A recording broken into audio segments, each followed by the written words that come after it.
time for Regions Business Radio. Regions Business Radio is presented by Regions Bank. Brave the beginning. Member FDIC. Now, here's your host, J.D. Mealer. Thank you, Mike Salmon. I am J.D. Mealer, host of Regions Business Radio, commercial banking leader for North Georgia at Regions Bank, and I'm so happy that you've chosen to download us, listen to us, watch us, whatever the case may be, on this episode of Regions Business Radio. To say that we're in interesting times is an understatement. It's June 29th of 2023 as we record this. It's a Thursday morning, and outside of these walls, there's a lot going on in the economy. There's a lot going on in our business communities. And I have a very special guest. Isn't it funny, Mike, that every podcast host wants to say that their guest is special, and your guest today is special. Well, that's where I was going. Yeah. I mean, how many times do you get to host the chief investment officer of Regions Bank? You don't. It's rare. It is rare. I mean, Alan McKnight, our guest today, he's a chief investment officer, but he's also, somewhat of a, he's a media personality, CNBC, Fox Business, a legit. He's shaking his head at me. Alan, thank you for joining us today. Well, I'm just glad we're taping this because my daughters don't believe that any of that is true. So I can tell you right out of the outset, they'd say, absolutely not. He doesn't know what he's talking about. He has no idea what's happening. So I appreciate fluffing it up a little bit because I can definitely just show this to them. Like, oh, really? Yeah. Other people think that. That's interesting. Well, I mean, you're the guy that makes them eat broccoli. That's right. Exactly. I started off in a really bad spot with that. Yeah, no kidding. What are their names? Ellery, Vaughn, and Latham. Oh, yeah. Beautiful names. Oh, thank you. And of course they're gonna shrug their shoulder. Dad don't know anything. That's right. Dads don't know anything, and they're all teenagers, by the way. Oh. So that's the trifecta on that one. I have no chance, at least for the next probably 5 to 7 years. Yeah, you're done. Yeah, you're done. The funny thing is dads, we can say something to our kids and they think we're stupid, but somebody else can say something, use the same exact words, 100%. And they get it. That's right. Now I know why my dad always is so frustrated. That's right. Exactly. But the nice thing is, how it works. So you shouldn't expect anything different. Yeah, that's right. I was talking to my daughter the other day. She's got a boyfriend. I said, there's only one person in this family that's ever been a 20-year-old boy, and it's me. So you're going to listen to me. I have direct knowledge. I'm telling you, for once, this is the knowledge point. So maybe your daughters can understand that you are, you do have fun. You are in demand because of what you know and your experience. So why don't you give us a little, autobiography, I guess, in your case of who you are, how you got here, and a little bit of the Alan McKnight story. Certainly. So first and foremost, as Chief Investment Officer, I'm blessed to work with the team at Regions. So my team, we manage approximately $61 billion for clients across the bank. And that's everything from institutions, pension plans, endowments, foundations, corporate entities, to individuals and families. And really across that litany of clients, our job every day is to ensure that we're delivering an investment solution that meets them where they are. And that differs. And there are certain themes that go through that in our views on the markets, which we'll get into in a little bit. But at its core, it's our ability at the tip of the spear to deliver that, and the ability to understand our clients and know what they are trying to achieve, what goals they have, the objectives, and then bring an investment solution to bear that will solve for that. Because I think, as we all know, things change in life. Whether you're a CFO of a company or you're an individual planning to retire, things change, and you have to modify behavior and thoughts and views along the way. So over time, as I came to this role, it was running a mutual fund. It was being a CIO at another organization. I went to school up in Virginia at Washington and Lee University, and I had the good fortune of spending time up there in business school at the University of Texas. But really, it all led to the point where we are today, and the desire to manage an investment team and to try to think a little bit differently about how we do that to ensure that clients really are getting the best of what we have, rather than bringing a product to bear or saying we're trying to sell something. We're trying to advise and give counsel and sit on the same side of the table. Well, and you apply that to your world of investment advice. And I think that we as a bank do that really well as a whole. Meaning, and what really strikes to the heart of my point in what you say is, we're not trying to sell something. If we can listen and get to know our clients, then we can help them navigate a journey that they may not realize they're on. And if we've been down this path before, and we're certainly on a path now that is somewhat new, but somewhat similar to the past. Right. But if we can help them identify those areas where they could trip up or have an opportunity to do something. So I love that. And it makes me very proud of, too. You were mentioning how you're very happy about being a part of the Regions family and how we see things differently. I think that is a part of our core DNA at the bank, not just in your investment group, but across the bank, whether it's consumer, commercial, corporate. We're not selling things. 100%. I think at its core is this idea of bringing strategy to bear, of engaging with our clients, listening to our clients. Sun Tzu said it in The Art of War that tactics without strategy is noise before defeat. Ooh. And I think that's where we come to bear. When you bring strategy and you think of, I want to listen first, then we can explore what we could do to try to solve for that. What are you trying to achieve? And let us try to bring something to bear versus I think so many institutions and individuals lead with the tactic of, I have this, I have a product, I have something that I want to bring to you. Yep. Which may or may not serve a purpose. But if you take it a step back and start with the listening, I just think that you develop a much better relationship. And to your point, we're a relationship bank. We want to deal with clients. Yep. You have a much better chance of developing a long-term relationship and actually building that strategy out for them, regardless of what that interaction may lead to in the short run. Right. Oh, yeah. I think we got to play the long game. My buddy Brian Willman that runs commercial, he's always reminding us to play the long game. What was that quote again? Give me that quote again. Tactics without strategy is noise before defeat. So if you're just leading with tactics and your whole goal is, I just have something to do, and the desire to be on that hamster wheel of let's just do something all the time, action oriented, but without actually understanding what the actions are meant to achieve, like, why are you going down this path?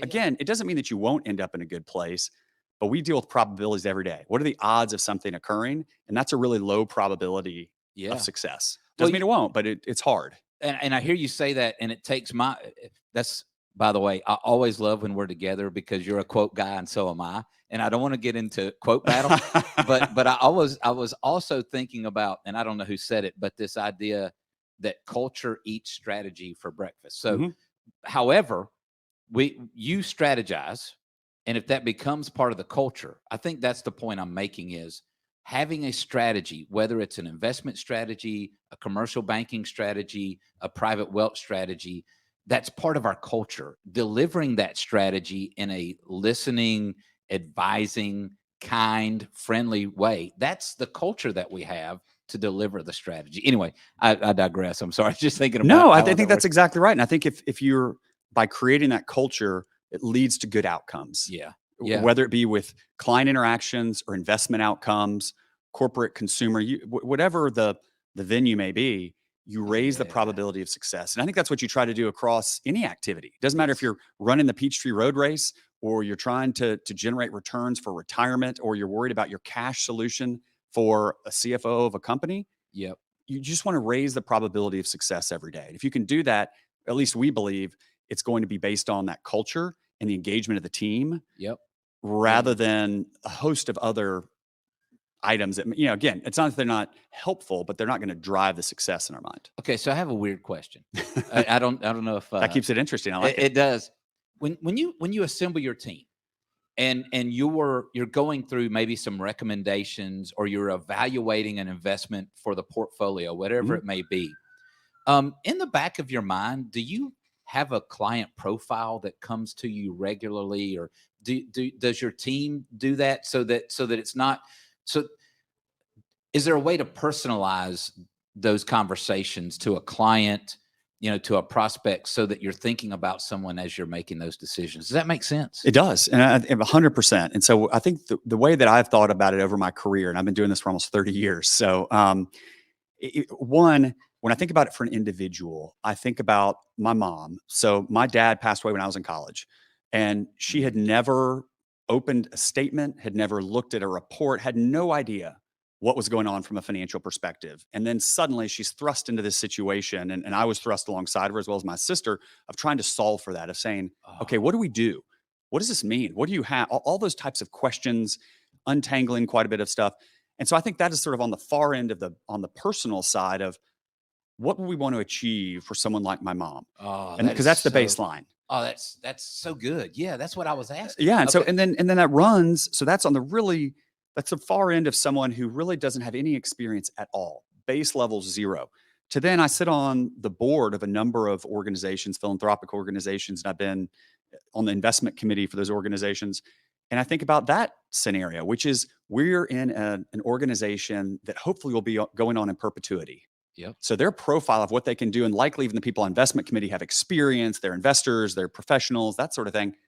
Those two ends of the spectrum from alpha to omega look very different. Yes. And so as we're going through it, we're trying to craft something that at its core can solve for both of those. But then really it's our team sitting with the clients and delivering it in the form is necessary for them and saying, okay, I hear what you were saying. I'm going to pivot back to the investment team and say, okay, this is what we have.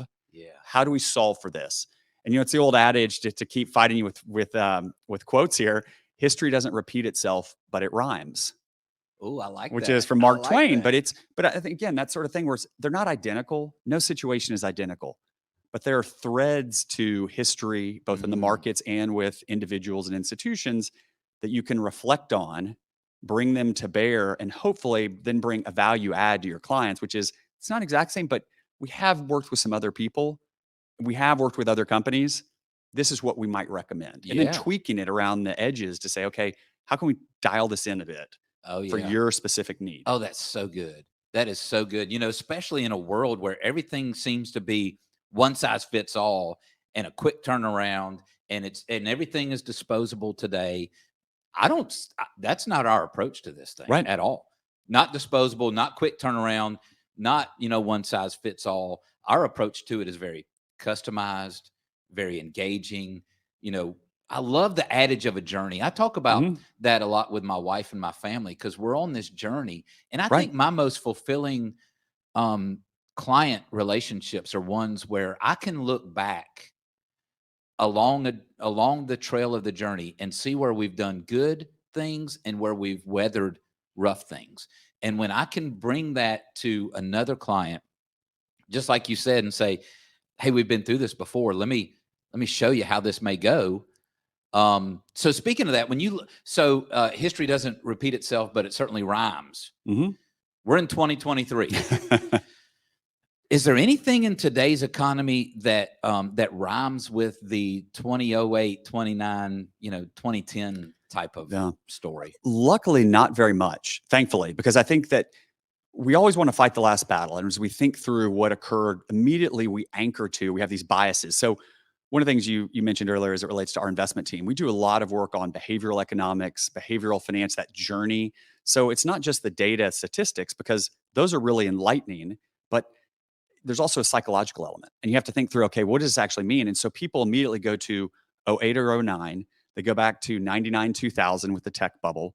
They go back to the Asian debt crisis. So you focus in on those.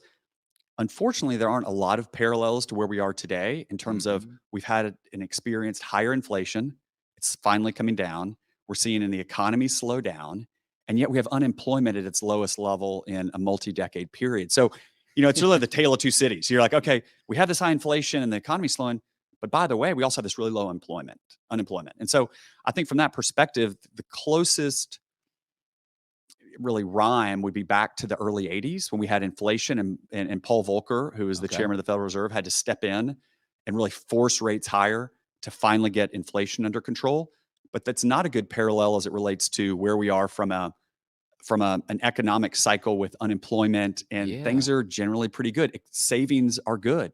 Right now, the U.S. consumer has approximately $900 billion of excess savings on their balance sheets. Now that's down from $2 trillion. So it's down, but things are still relatively good. So as we look at the landscape of the economy and the markets going forward, we think that it's going to be harder. The economy is slowing. But what we do know, if inflation can continue at its pace down, we still have the possibility of a soft landing. And what does that mean? Because you get it bannered about and it's like, oh, soft landing this, Federal Reserve that. It's really just the economy slowing. It's going to be harder to grow. It means that unemployment should rise a little bit. But that doesn't mean it has to be cataclysmic, and it doesn't have to be this earth-shattering change. It can be this slow motion. Better way to describe it is the analogy of it's not the Wile E. Coyote moment. If you've ever watched, Bugs Bunny and the Roadrunner, where he just goes off the cliff. Yep. That's not what we're talking about. We're talking about the slow deceleration. So, Okay. which from an investment perspective, it's challenging. The market's up quite a bit this year, but savers are finally being rewarded with higher interest rates. Yeah, they are. And they are.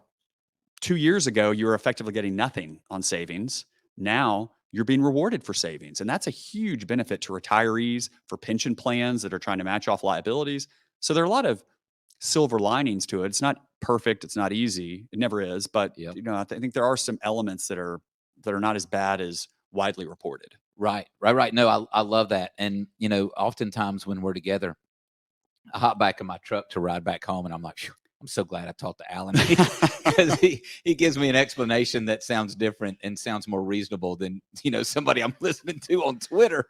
Well, what's funny though is I think that, listen, the world is made up of, you get a lot more attention if you're at the far ends, whatever it is, extreme in anything. But I think that the majority of circumstances are in the middle, are down the middle. Yeah, I mean, that's where most things happen. It doesn't, we remember the very good and the very bad. Yep. But the majority of life is spent in the middle. And so I think that's, as a baseline, you try to think through, okay, what's really more likely to happen? Yep. And then we're working with clients and our investment team to say, okay, what does that mean to you, JD? Like, how does that impact you? Because that's going to be very different than Mike or Adam, whoever it is. It's going to be different. Yeah.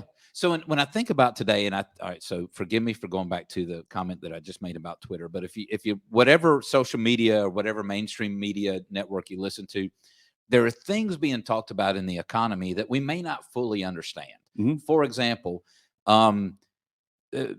the bond market is changing, and the value of bonds are down as interest rates rise. Can you give us a basic understanding of how the bond market moves and why that's important to maybe a retiree or a business owner? Certainly. So it's very core when you think about bonds, is you're entering into a contract with someone, whether it be the U.S. government in the form of U.S. treasuries, with a company, with corporate bonds, in a mortgage-backed security, where it's really a pool of mortgages. So think of thousands of people like yourself with mortgages, and the interest you're paying on those mortgages is behind a bond that has been created for you to invest in. Right. What you know to be true is the coupon that's going to be paid on that bond. Correct. How much they're going to pay you for the money that you're, quote unquote, investing with them. So that coupon is not going to change. It can in very extreme circumstances, but the bottom line is that coupon is not going to change. So where you buy it, though, will change depending on where interest rates are. And what we have found over the last really 12 months is interest rates can rise quite a bit. And quickly. Yes, it's gradually and then suddenly. Yeah.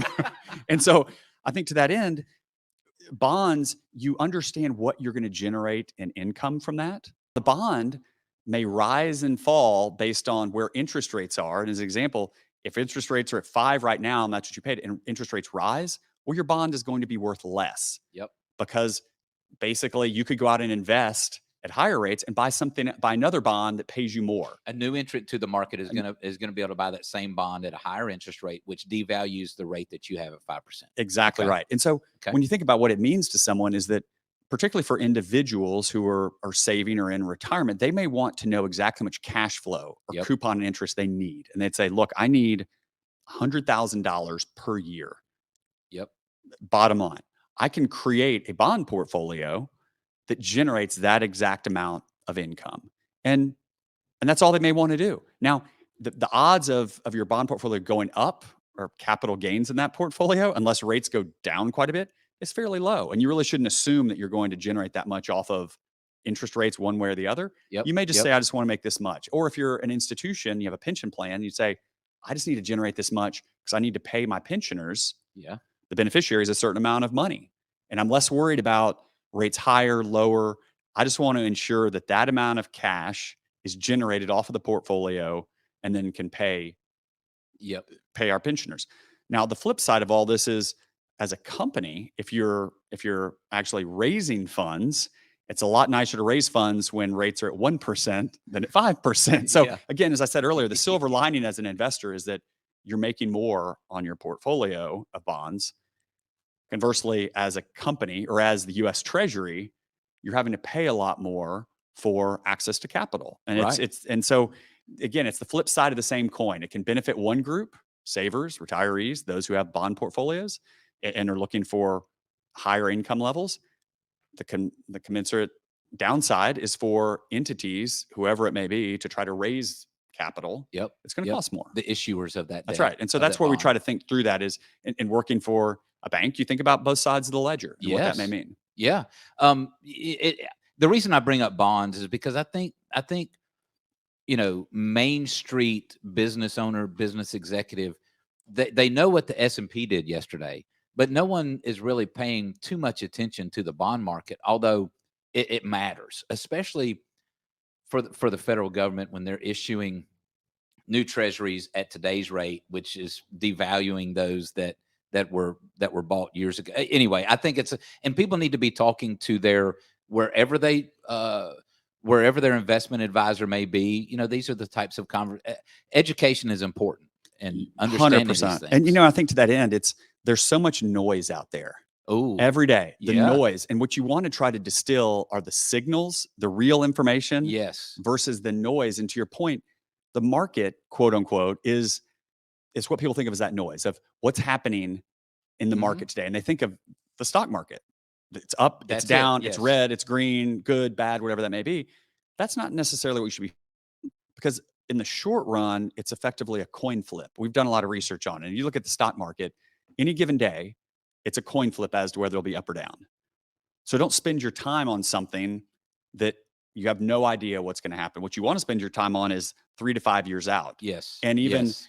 what do bonds do? How do I minimize? You talked about the journey earlier. Can you smooth the journey? Oh, yeah. And that's an important part of our client journey as we talk to them of how much risk do you want to take? And risk just meaning long-term impediment to capital, impediment to what you want to achieve, your life, or for an institution, do you want to have to then be in a position where you may need to raise more funds or get more donors or whatever it may be? Yeah. Yeah. And as you're saying that, my mind goes to the fact that, we've been on a good run in the overall market. I think a lot of times someone on Main Street may say the market and they're thinking about the stock market. I had the sneaking suspicion that when Alan McKnight talks about the market, it's broader than that. That's right. It has more components than I may have. But when you look at the big picture, and somebody just needs to, I want to say, sort of simmer down. Just don't panic. My aunt was in town and she was asking me about what to do with this or what to do with that. And it's an easy question for somebody to ask, but it's a difficult answer because we've been on such a good run. And a lot of this has been on autopilot. Mhm. I mean, when I say a lot of this, a lot of 401ks, a lot of mutual fund investments, it's been pretty easy to get some gains, if you will, in a variety of portfolios. But now, with economic headwinds blowing, with the increased inflation, all Right. those things, these are times where we need an Alan McKnight and team to share with us, hey, what can I do here? What am I missing? I think we got to be careful about not what do we know. I think in times like this, we got to be asking people like yourself, what am I missing? What do Yeah. I not know? Yeah. What are the unknowns, and how would those Yeah. unknowns impact me? And I think to Yeah. that end is we Yeah. get the same question regularly about what should I do? And my initial response is, I don't know, because I don't know enough yet to give you Mhm. any real advice and counsel. What I need to understand is holistically, what's your situation? What are you trying to achieve? Without a full picture of the balance sheet, it's really hard to provide thoughtful counsel. You can do sort of off the cuff ideas, and this is, this, I would do this or that. And I would say anyone who provides that to you in ready fashion and wants to give you that idea is likely not thinking about you as an advisor or counselor. They're thinking of what product can I sell? Ooh. And I think that's a differentiator. So we want to know, what are you trying to achieve? What do you want to do? But you really have to try to, as much as you can, minimize the noise. And that's why we think there's a lot of great work Daniel Kahneman won the Nobel Prize for this. And there's a great book, Thinking Fast and Slow, Yeah. which don't ask my wife about what she thought of that book. But if you're an economist and an investor, you'll love it. But just talks through all the pitfalls as humans, the decisions we make. We make really bad decisions when we follow just the noise. Yes. Example, if you're being chased on the savannah by a lion, the first reaction is probably good. That visceral system one, as he calls it, reaction of, I got to run. Yep. Good call.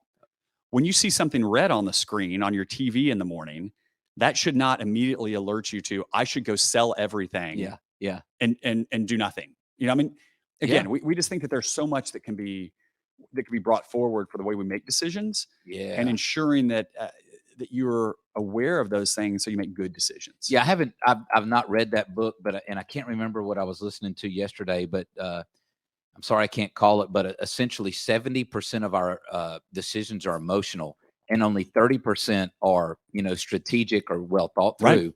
Right. And I began to think about that in my own life. Though that 70% of my decisions pretty much suck. Yeah. Why? Because of panic. Because I think something has to be done and I get emotional about it. And the next thing you know, I'm having to go back and make up for lost time or say I'm sorry or say my bad.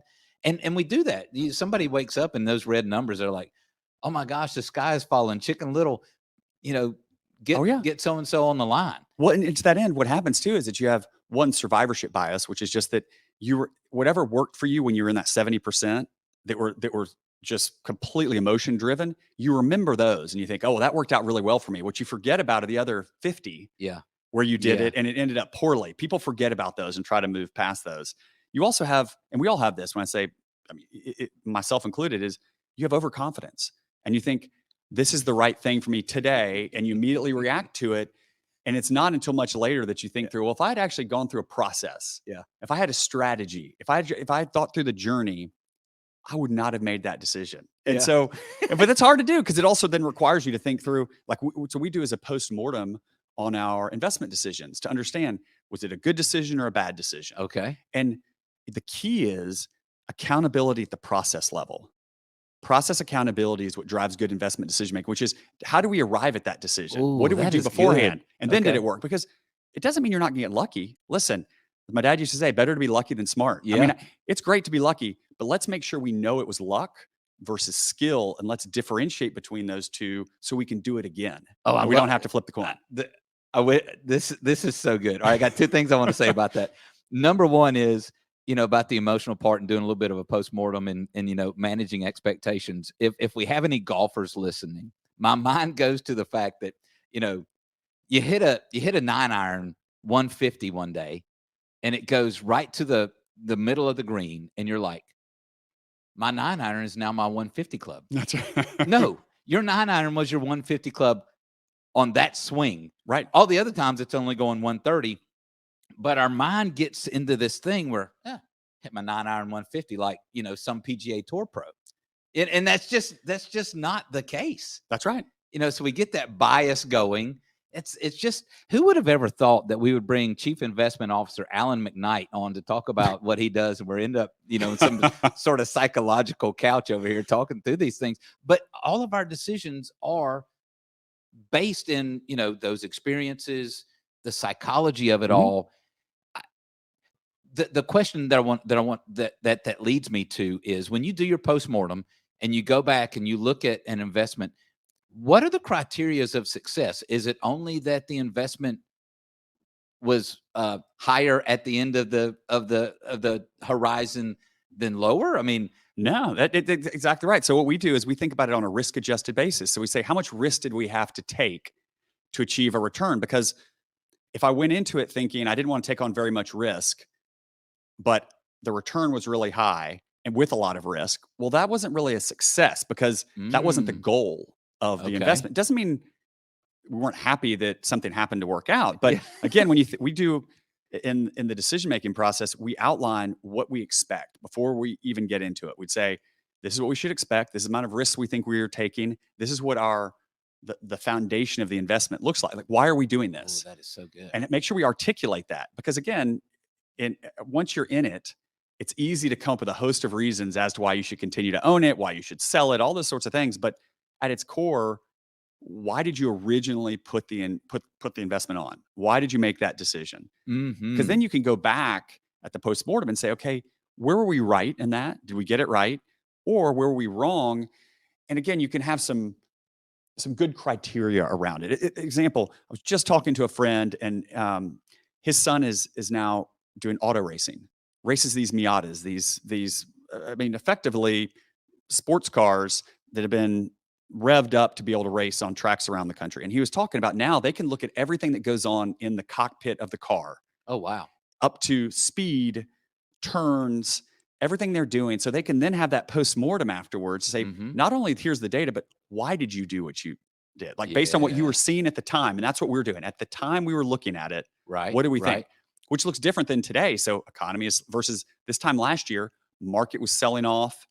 Worst equity and fixed income returns we'd seen since before 1940. I mean, together. Yeah. Oh, and yeah. Yet, both were down. Yeah. And so you think, well, that doesn't seem like a really great time to invest. That was a really bad. And yet now, a year later, market's up 14%. Stock market is, bond market's up almost 2. I mean, so again, you have this sort of, let's make sure when you're looking at it with the exact same data and the lens that you had at the time versus your updated. Well, it's the strategy part that you talked about from Mark Twain earlier in the conversation. I remember my days at Merrill Lynch when I first got into finance. We still had fax machines then, and you'd get 2 faxes in the morning. One would be the sell sheet, and the next would be the buy sheet. And all these guys would rush over to the fax machine. They'd get the sell sheet. They'd look it up. Everybody that had that, they would sell it, and then they would place them in whatever the buy sheet was. And that's how. Unfortunately, I think a lot of people may still, number one, think that that's what happens in a shop, maybe like ours, or maybe they don't realize that there is this approach to it that doesn't just analyze, did something go up? It is, did it fit for your strategy? Did it fit for the journey that you're on? And that's something that we're very good at because of the team that you lead and your approach to it. That's right. And I think what you're trying to counteract is what you've described, which is someone who comes and says, why didn't I buy this or that, or this, my friend owns this and that did so well. And why wasn't I in that, whatever it is? It doesn't matter what asset it is. It could be, it could be your house. It could be a piece of real estate. It could be a stock. It could be a bond. But inevitably, as human psychology works, we think, well, gosh, JD's doing real well. He told me he just bought X. I pivot to my advice. Why didn't I buy that? Well, let's step back. Let's talk about the process. Why are you invested the way you are? Why are certain things going on that you have no idea what is happening? And by the way, cocktail chatter is probably not the best place. Oh, really? To receive. I know it's hard to believe. Not the best investment advice. I thought that's where all the decisions were made. All the good decisions, right? All the ones that none really of bad. I'm going to bring this in for a little bit of a landing so that we can let you go back and do what you do so well. And I love this conversation. And I think that our clients are going to really appreciate hearing what you say. And it's going to prompt them to think about who should they talk to. And we want it to be us, but we encourage them to talk to their current board of advisors. We espouse this idea that commercial business owners and executives should surround themselves regularly with their banker, their CPA, and their insurance agent. And at least once a year, you should probably bring in your financial advisor, regardless of where they are, and have basically an advisory board meeting. So that's what we espouse. For Regions, and I'm getting to our final question with this long lead in. A couple years ago, 2021, let's say, in the North Georgia market, we had several clients sell their business. Several of them sold for very nice sums of money. And a testimony to your team and that of our entire bank is this. I think this is an interesting stat. Let's just say that I want to be careful with how I describe it, but of the assets that were accumulated as a result of those sales, about 90% of those assets stayed at Regions, meaning a liquidity event occurred. And of the hundreds of millions of dollars that were generated, about 90% of it stayed on investment with us through our investment platform. That tells me that we are very good at what we do. Our approach is very easily understood by those that are making complex strategic decisions, and I think that others need to know that. So when you think about a business owner, those business owners trusted us in 2021 at a Right. liquidity event. When you think of, someone in Sewanee, Georgia, that owns a manufacturing company, and they may be considering a sale, or maybe it's an executive that has an investment portfolio. I'm not asking you to give advice; that would be inappropriate on the podcast.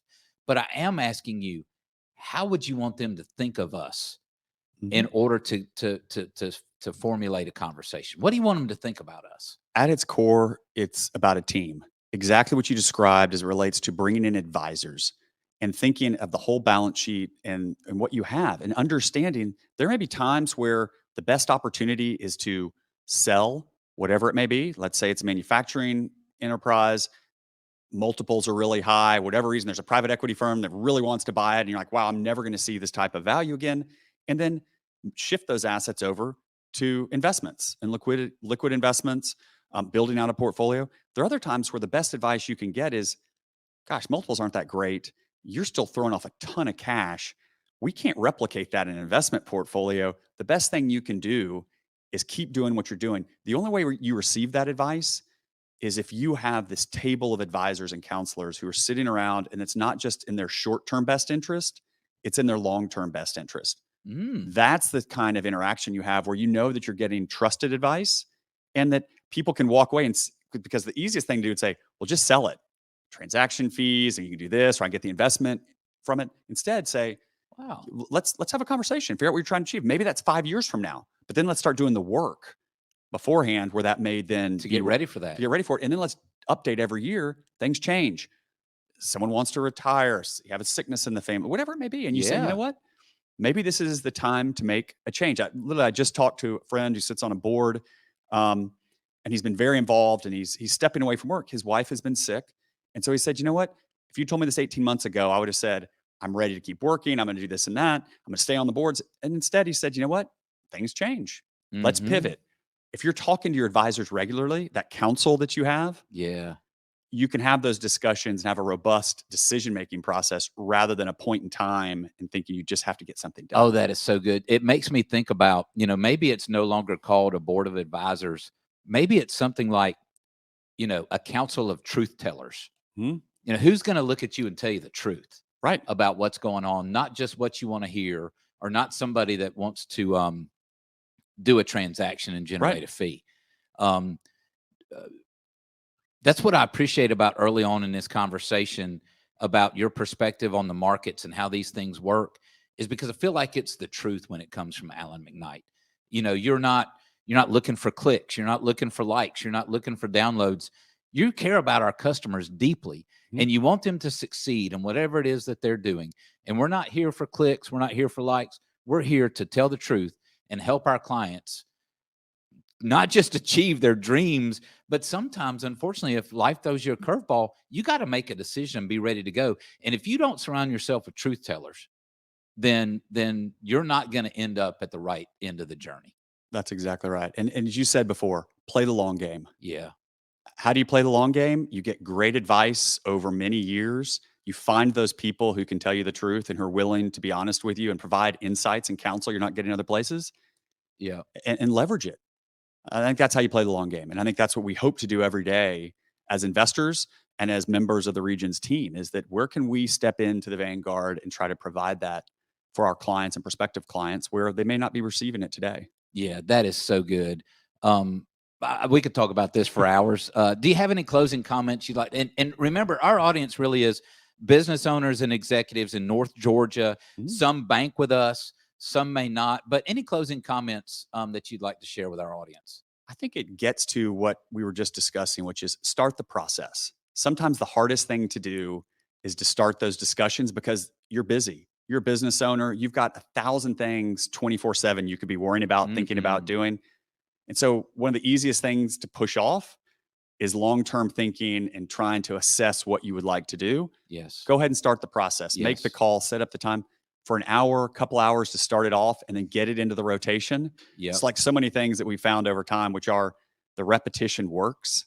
whether it be playing golf or exercise or financial future or whatever it may be, your enterprise, if you just do it regularly, Yeah. you have a higher probability of success. So start the process. If you do that, you have a much higher probability of success. And that's what I would leave. And with. start that process with someone from Regions. I mean, we do want to listen. I think we're a highly engaging, culture. And you make me think about, in closing, that advice that you just gave everyone. I was with a client on Friday, and we're walking and talking together, and he owns a great business, and he's decided that he's got to put his plan in place, and the plan may be selling. It may be seeking out a PEG or an equity firm. It may be an ESOP, which are things that, if you don't understand, please call us. We'll talk to you about it. But, and he said, I called my commercial banker, and he connected me with someone from Regions that knows and understands those things. That's going to help me. And this is a guy that his dad started the business. He's now, I don't know, in his mid-60s. His dad died when he was in his 50s. He had a brother pass away. So the emotion about this business for him is very deep. Dad started it, lost a brother to illness during this. And now, and who did he engage? His Regions commercial banker, who in turn brought in someone from your team to talk about it. That's what we do. That is, right. and we do it really well. You're a blessing. I think that your wisdom goes beyond what we could capture in a 45-minute podcast.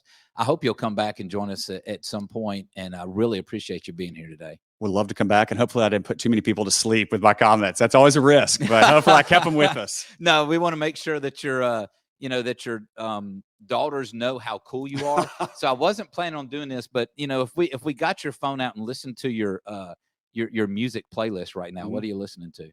Because I have 3 daughters, Taylor Swift is almost always at the top of the list if I'm with anyone else. And so I really have no choice. I think what I always tell people is I do 2 things really well in our family. I reach high places. And for those who can't see me, I'm 6'4", and I lift heavy objects. Yeah. Those are my 2 primary functions. If I do those 2 things well, everything else works. Yes. So I keep it simple. Yeah. Alan McKnight, all-star dad. Right. Thank you for listening to Regions Business Radio. I'm your host, J.D. Mealer, and we look forward to having you join us again. Thank you.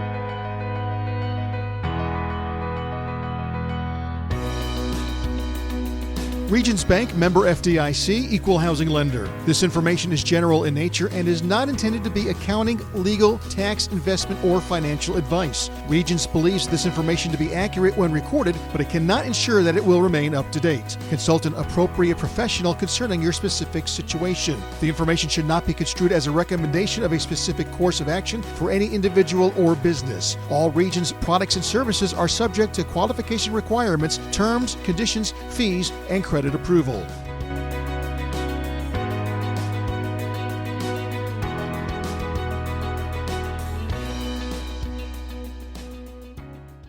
Regions reminds its customers that they should be vigilant about fraud and security and that they are responsible for taking action to protect their computer systems. Fraud prevention requires a continuous review of your policies and practices as the threat evolves daily. There is no guarantee that all fraudulent transactions will be prevented or that related financial losses will not occur. Visit regions.com/stop fraud or speak with your banker for further information on how you can prevent fraud.